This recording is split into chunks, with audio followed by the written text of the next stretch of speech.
देखिए students, video के first part में हम लोगों ने ये डिस्कस किया था कि हमारी इंडियन इकोनॉमी के बेसिक कौन कौन से फीचर्स हैं इन शॉर्ट, क्योंकि डिटेल इसका ऑलरेडी एक अलग से वीडियो में हो चुका था।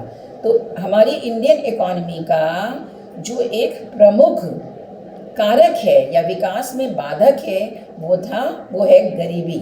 तो ये गरीबी क्या है, इसका बेसिक कंसेप्ट क्या है, meaning and concept of poverty, और भारत में गरीबी की क्या परिभाषा दी गई है, किस आधार पे हम ये निष्कर्ष निकालते हैं कि हमारे देश के निवासी जो हैं वो गरीब हैं, और ये गरीबी जो है किस तरीके से विकास में बाधक है। इस एस्पेक्ट को हमने अपने पहले पार्ट में कवर कर लिया था।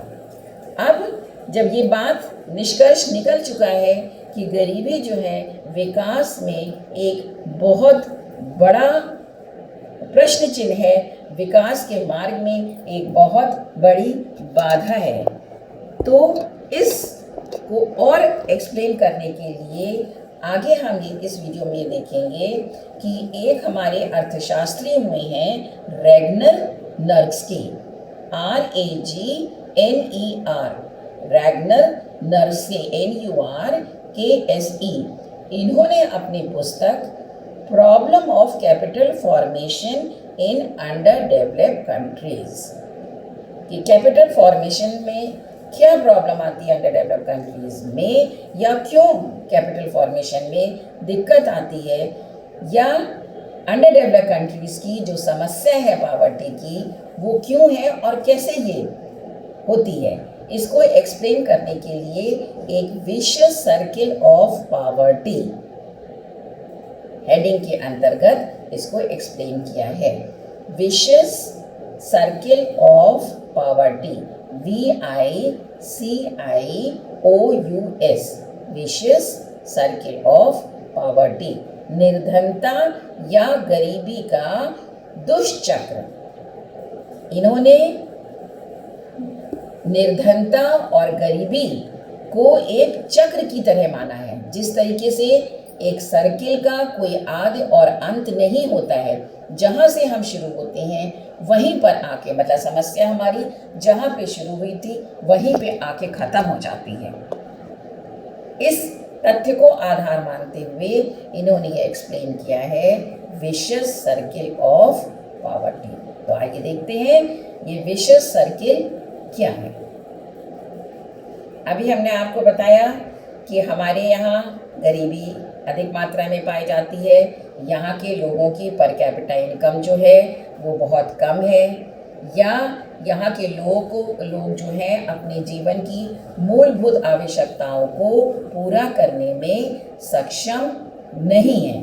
रोटी, कपड़ा और मकान और स्वास्थ्य संबंधी मूलभूत आवश्यकताएं जो हैं वो उनको पूरा करने में सक्षम नहीं है, या दैनिक उपभोग के लिए उनको जितनी कैलोरीज की प्रतिदिन आवश्यकता होती है उतना उनको प्राप्त नहीं हो पाता है।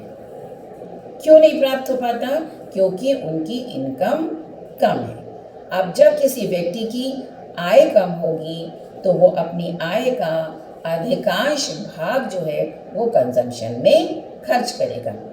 अधिक प्रतिशत भाग जो है वो उसका कंजम्पशन में या उपभोग में खर्च हो रहा है। अब जब उसका अधिकांश भाग जो है वो उपभोग में खर्च हो जा रहा है तो ऑब्वियस सी बात है कि उसके पास इतनी इनकम नहीं है कि वो भविष्य के लिए अपनी आय में से कुछ सेविंग कर सके। अब जब इस तरीके से इंडिविजुअल की सेविंग नहीं हो रही है तो भविष्य में पूंजी का निर्माण होने की भी संभावना कम रहती है या नहीं रहती है।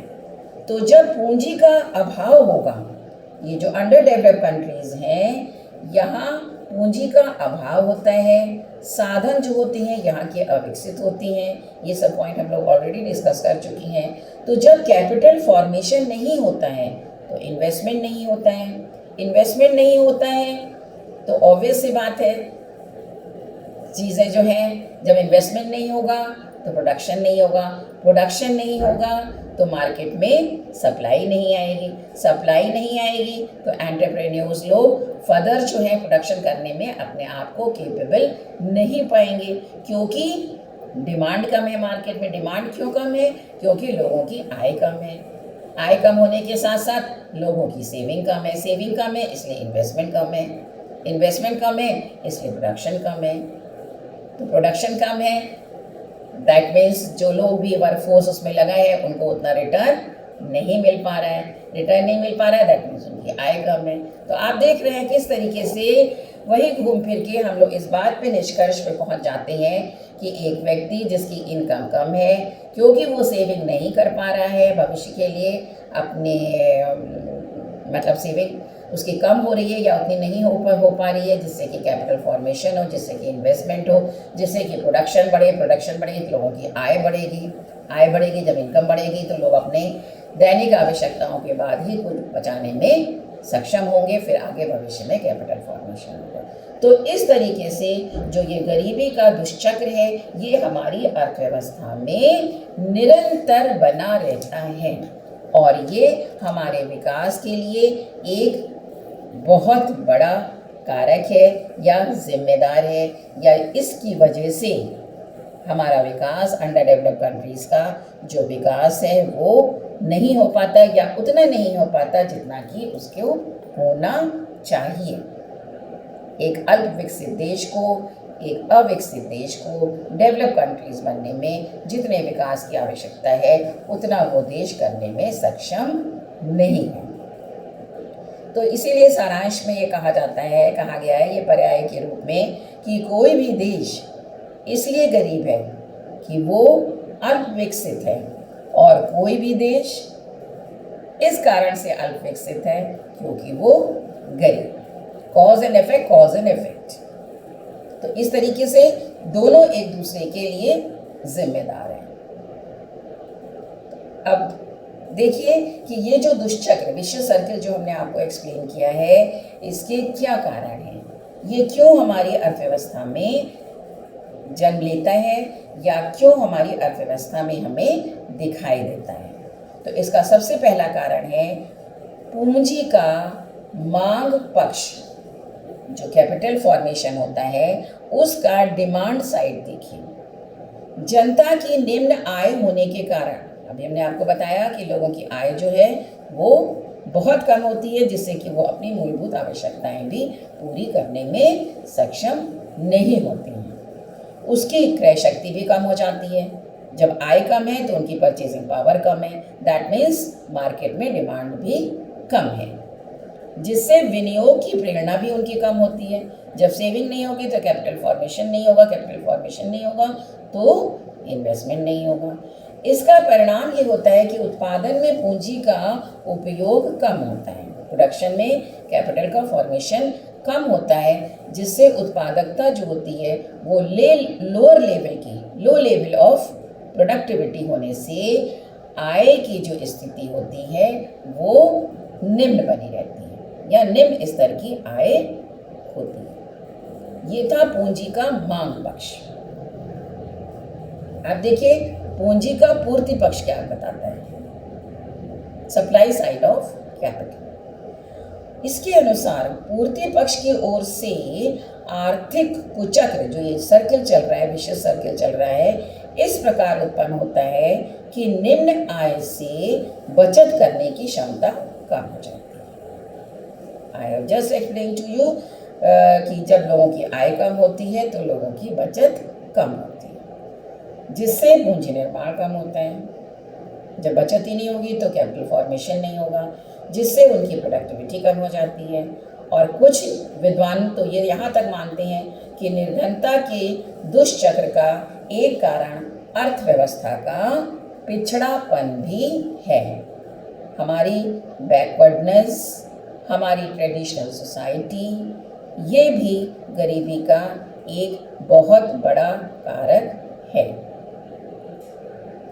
हमारी जो अर्थव्यवस्था है वो इतनी पिछड़ी हुई है, यहाँ के लोग जो हैं इतने परंपरावादी हैं, इतने रूढ़वादी हैं कि वो कोई भी चेंज को इतनी आसानी से एक्सेप्ट करने के लिए तैयार नहीं होते हैं। इसके भी बहुत सारे रीजंस है कि क्यों ऐसा होता है, क्यों हमारी ट्रेडिशनल सोसाइटी है। लोगों में अवेयरनेस की कमी है, शिक्षा का अभाव है, लोग आसानी से एक स्थान से दूसरे स्थान पर जाना पसंद नहीं करते हैं। जॉइंट फैमिली सिस्टम है अभी भी गाँव में, तो लोग अपने बच्चों को या अपने आगे की जनरेशन को बाहर भेजने उतना पसंद नहीं करते हैं, या वहाँ पे संचार सुविधाएं नहीं हैं, उनको उस चीज़ का ज्ञान नहीं है।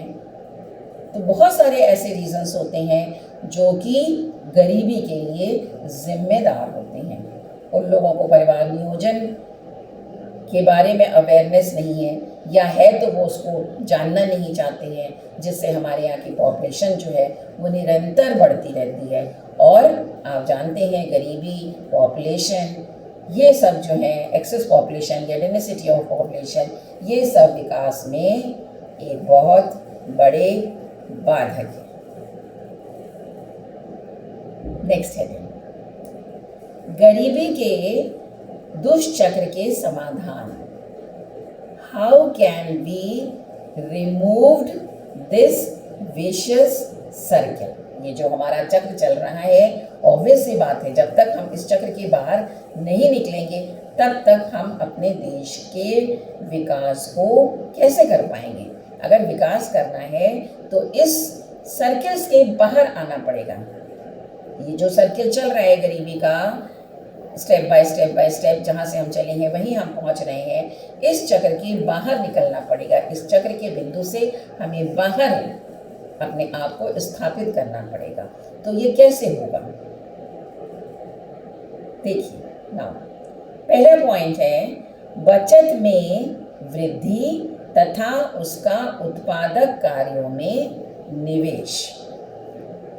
तो सबसे पहले जब हम चाहते हैं कि इस गरीबी के दुष्चक्र से हम अपने आप को बाहर निकालें, इसके लिए ये ज़रूरी है कि हम अपनी इनकम का कुछ ना कुछ प्रतिशत भाग अवश्य सेव करें। जितनी भी हमारी इनकम है उसका कुछ प्रतिशत भाग सेव करें और इस सेविंग को हम उत्पादक कार्यों में व्यय करें, जो भविष्य में यदि हम इसको खर्च कर रहे हैं तो ये नहीं कि रूढ़वादिता में, परंपरावादिता में, उल्टे सीधे रीति रिवाजों में, रस्मों में हम इस सेविंग को ख़त्म कर दें। अगर इस तरीके से हम करेंगे तो कंजम्पशन करना या अपनी सेविंग को रूढ़वादिता में खर्च कर देना, दैट इज़ बराबर। तो अगर हम सेविंग कर रहे हैं तो ये हमारे लिए ये भी जानना आवश्यक है कि इस सेविंग को हम उत्पादक कार्यों में व्यय करें, प्रोडक्टिव पर्पस में, तभी हम उस चेन को आगे तोड़ पाएंगे। तो जब उत्पादक कार्यों में करेंगे तभी हमारा इन्वेस्टमेंट या ओवरऑल प्रोडक्शन हमारा बढ़ेगा, और जब ओवरऑल प्रोडक्शन बढ़ेगा तो लोगों की इनकम और बढ़ेगी, वो फर्दर और सेविंग करने में अपने आप को सक्षम पाएंगे। तो सबसे पहला कारण है सेविंग, और इस सेविंग को प्रोडक्टिव पर्पस के लिए खर्च करना, ना कि रूढ़वादिता और रीति रिवाज और परंपरावादिता, इन सब चीज़ों में इसको खर्च कर देना। नेक्स्ट पॉइंट, बाजार का विस्तार होना। यदि हम अपने आप को गरीबी के दुष्चक्र से बाहर निकालना चाहते हैं तो ये आवश्यक है कि हम अपने मार्केट का विस्तार करें। जो हमारा बाज़ार है उसका हम विस्तार करें। बाज़ारों का विस्तार किया जाना इस चक्र से बाहर निकलने के लिए बहुत आवश्यक है, जिससे कि वस्तुओं की मांग बढ़ेगी, निवेश करने वाले लोगों को प्रेरणा मिलेगी। ऑब्वियस सी बात है, जब मांग बढ़ेगी तो निवेश करने वाले लोगों को भी प्रेरणा मिलेगी। इसके लिए हमें योजनाबद्ध तरीके से अपनी प्लानिंग करनी चाहिए। सार्वजनिक क्षेत्रों में अपना निवेश बढ़ाना चाहिए, और जिससे कि मुद्रा की पूर्ति बढ़ सके, सप्लाई ऑफ मनी बढ़ सके, और मौद्रिक आय, हमारी जो मनी इनकम है उसका विस्तार हो और बाजार का विस्तार हो।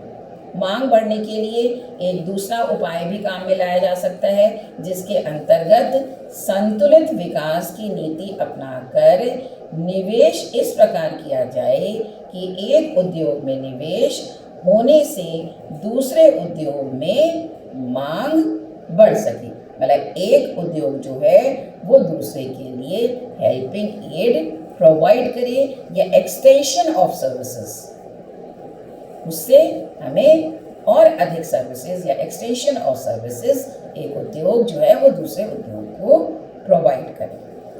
तो अपने मार्केट के विस्तार को करके भी हम अपनी आय का विस्तार कर सकते हैं।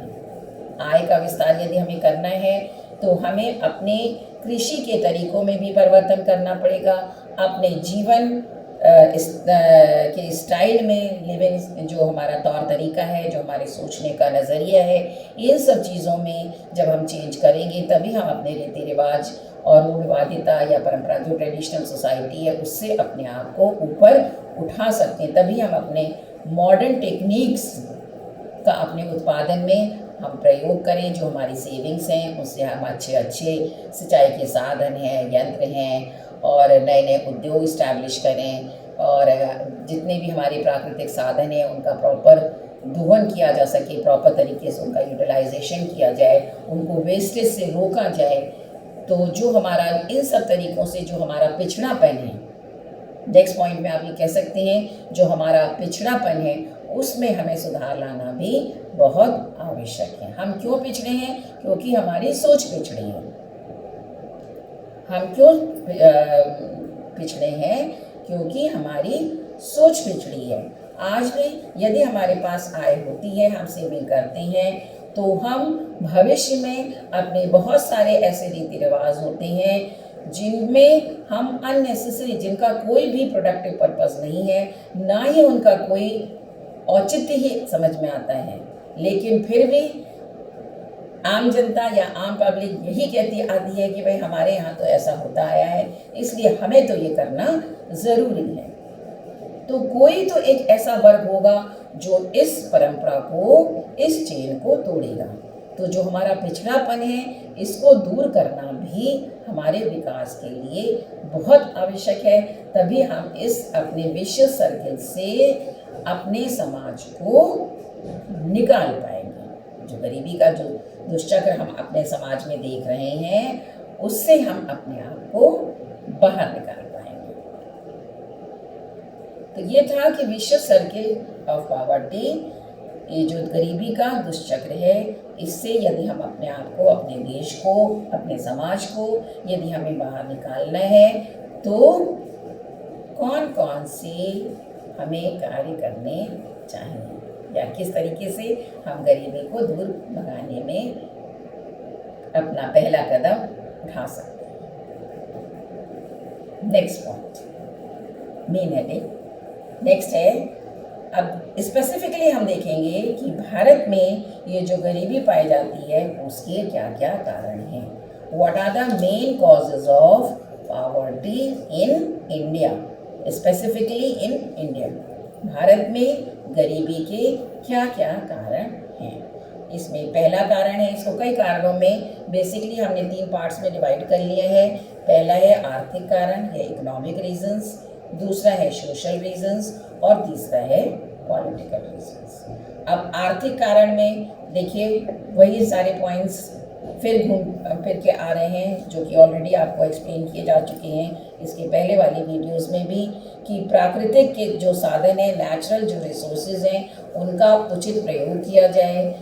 अधिकांश जो खनिज हैं, शक्ति है, पानी है, जंगल है, साधन है, या तो बिना उपयोग के रह जाते हैं या उनका हम प्रॉपरली उनको यूज़ नहीं कर पाते हैं।